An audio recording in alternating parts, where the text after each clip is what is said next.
All right, welcome back to our series on cultural hermeneutics. And today, what we are going to do is do our first examination of a piece of artwork.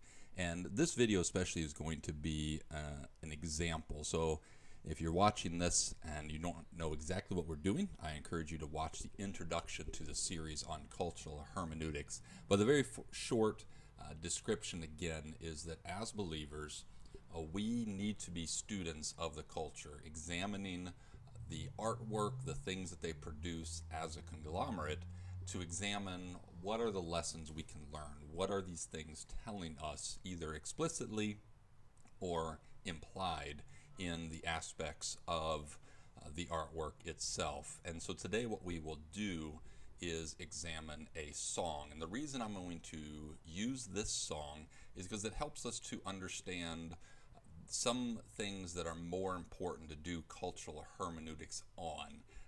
There's so many things that we can look at in the world, and I would encourage you to always be watching, examining how things are said, what is discussed, and aspects of that. But sometimes it's helpful to examine and to understand that what we are looking for sometimes is a certain level of cultural saturation, meaning that a piece of artwork or a piece of music or something of that nature has permeated, become very popular in culture. The reason that is helpful is because then it tells us some things which are important. And so, as an example, the song I want to do is one called The Sound of Silence.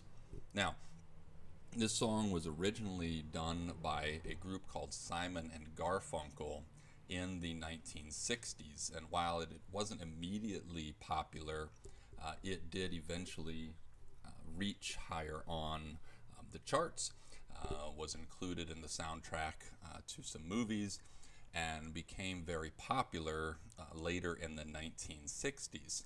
Now, that would be interesting, but not very important.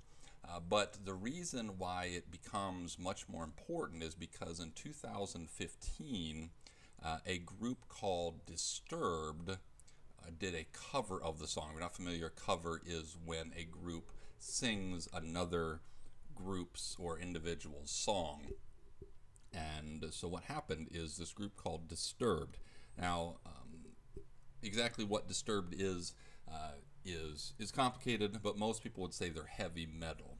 However, this particular song, The Sound of Silence, they did not do in sort of a metal sort of version. They actually sang it very true to the original form, and it then became very popular. They performed it on some talk shows on television. And then since 2015 now, if you go on to YouTube and search for this song, now many different people who have channels, music channels, are doing covers of this song of their own, whether it's a very popular group like Pentatonics, or whether it's people who are less famous but have various channels. If you just look on YouTube, you'll find a lot of people doing versions of this song. What that suggests is that while the song is rather old, coming from the 1960s, that being remade in 2015 and then being done by many people since then in these last 10 years suggests that the song is grabbing people's hearts and minds. It is important to them, and that is why it's a good example of something about which to study and do cultural hermeneutics. Now, I will not play in this video versions of the song, although I will link to some versions of the song in the description. But the idea of the song is that the society or culture is so obsessed with technology and with the engagement of new things that then people are not interacting with one another. There's not real relationship. Now, in the 1960s, the idea here is In the second verse, it says, "In restless dreams I walked alone, narrow streets of cobblestone. Near the halo of a street lamp, I turned my collar to the cold and damp." So here's an individual alone. They are cold, they are wet. And it says, "When my eyes were stabbed by the flash of a neon sign or neon light that split the night and touched the sound of silence." And then this individual, in this light that he is going to later describe very efficiently, he's going to talk that there's these 10,000 people talking without speaking and hearing without listening, and people writing songs that voices never share. The idea is that people are around each other, they're near each other, they have problems, they have fears, they have concerns, but they aren't actually talking. And it finishes the final verse of the song. It says, "The people bowed and prayed to the neon god they made, and the sign flashed out its warning. The words of the prophets are written on the subway walls and tenement halls and whispered in the sounds of silence." This idea that the the people who are really speaking, the people who are really trying to share things, are the poor, the oppressed people, putting graffiti on the subway walls and tenement halls. But in the sound of silence, there are people hurting and crying out for relationship, for conversation, to be heard, to be understood.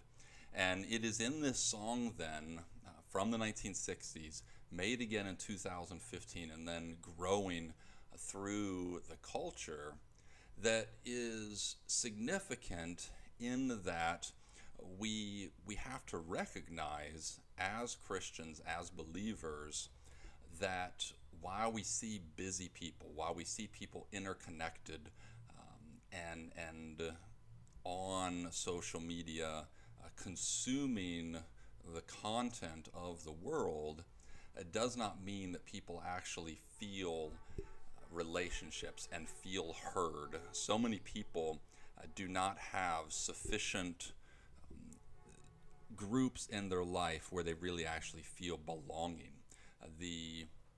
The church for a long time, it was supposed to be and should have been the place where people feel relationship, feel safety, are able to share their challenges, their struggles.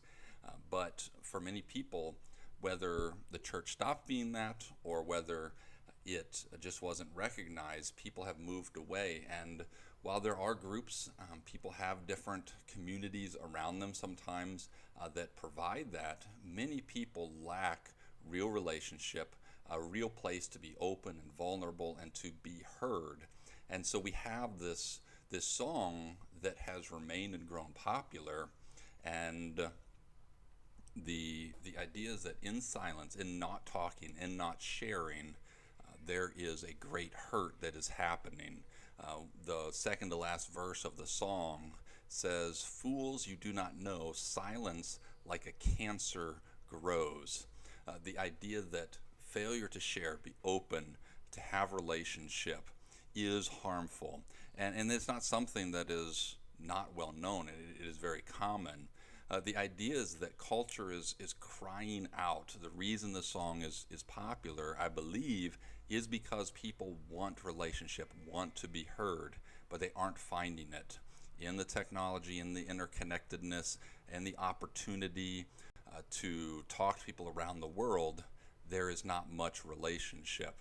And I see it happen.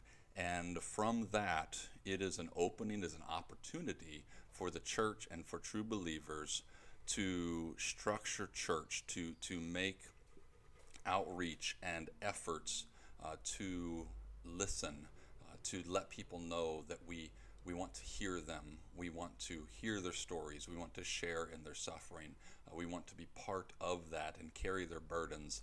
And by so doing, this song can help the church to recognize and to care for the people around them. And it is a testament, it is a voice of culture that is telling us what we can do, what is necessary, what is needed, and we as a church must listen to the culture, to people, and break through this sound of silence to hear the voices of hurting people.